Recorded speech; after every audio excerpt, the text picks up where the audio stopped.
Pourquoi notre cœur ne peut pas être brisé?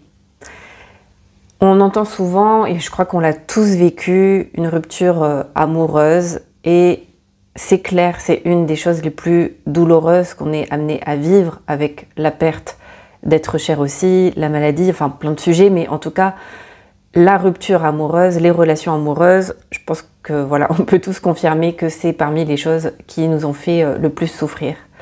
Et du coup, on utilise souvent l'expression de « j'ai le cœur brisé, j'ai le cœur anéanti ». Mais est-ce que c'est vraiment vrai?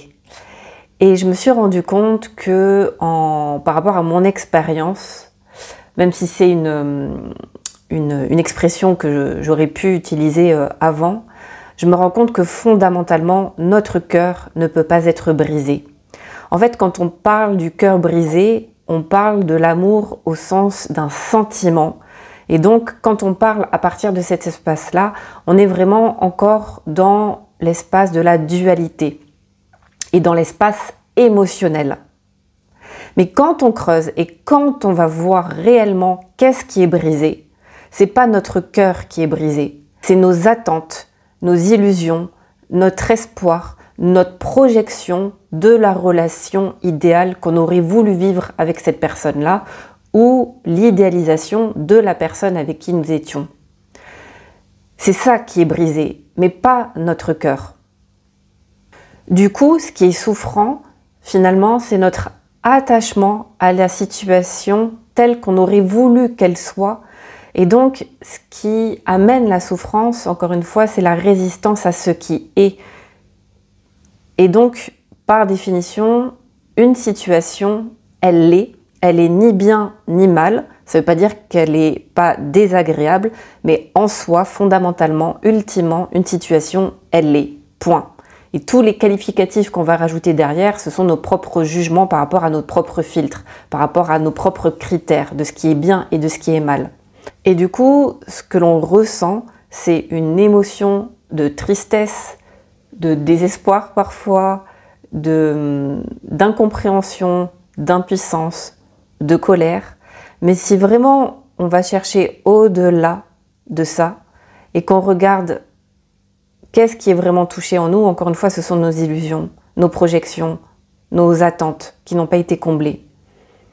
Mais quand on se relie à un espace plus grand, qui est le véritable amour, et le véritable amour inconditionnel, sur le plan de l'absolu, sur le plan non duel, on se rend compte que le véritable amour accueille, embrasse absolument tout ce qui est.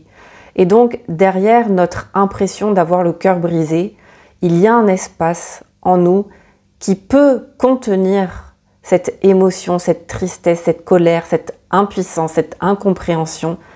Et le véritable amour, le véritable cœur, si je puis dire, c'est celui-là. C'est cet espace infini, vaste, moi que j'appelle de l'arrière-plan, qui n'est pas touché, justement, qui est imbrisable et qui est le véritable amour.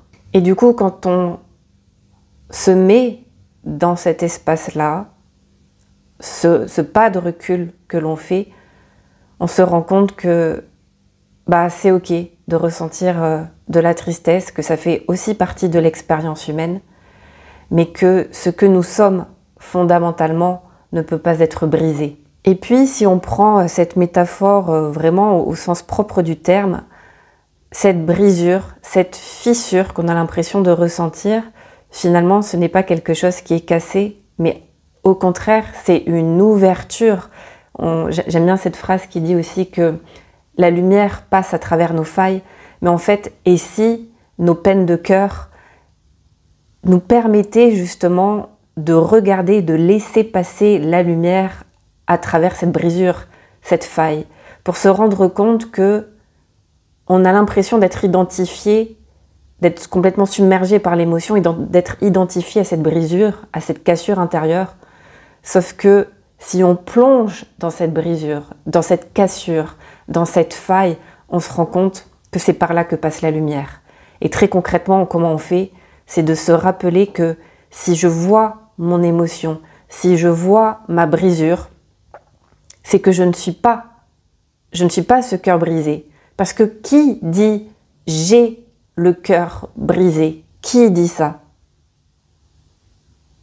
C'est l'espace en nous qui n'est pas touché. C'est l'espace qui voit le cœur brisé. Donc, si je vois mon cœur brisé, si je vois un objet, c'est que je ne suis pas cet objet.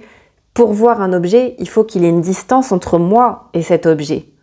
Donc, ça veut dire quoi? Quand j'ai l'impression d'avoir le cœur brisé, je peux le voir. Donc, qui voit? Qui est ce je qui voit cette tristesse, cette colère, cette impuissance?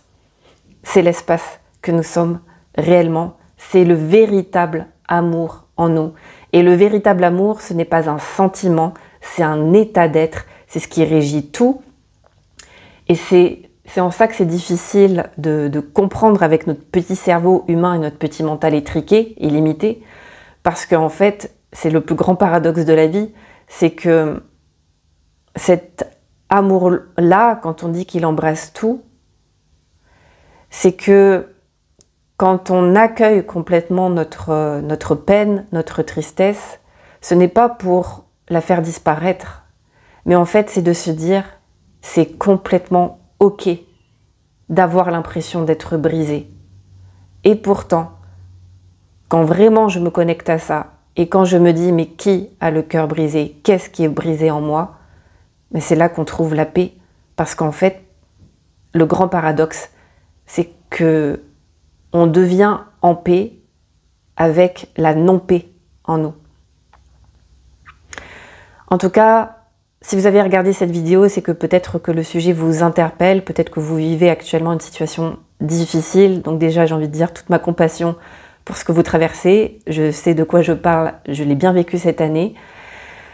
Et j'espère en tout cas que ce petit partage vous sera utile, vous apportera un peu de baume au cœur. Et puis n'hésitez pas à me dire en commentaire comment ça résonne pour vous. Est-ce que ça vous aide? Est-ce que ça vous soulage de voir les choses comme ça?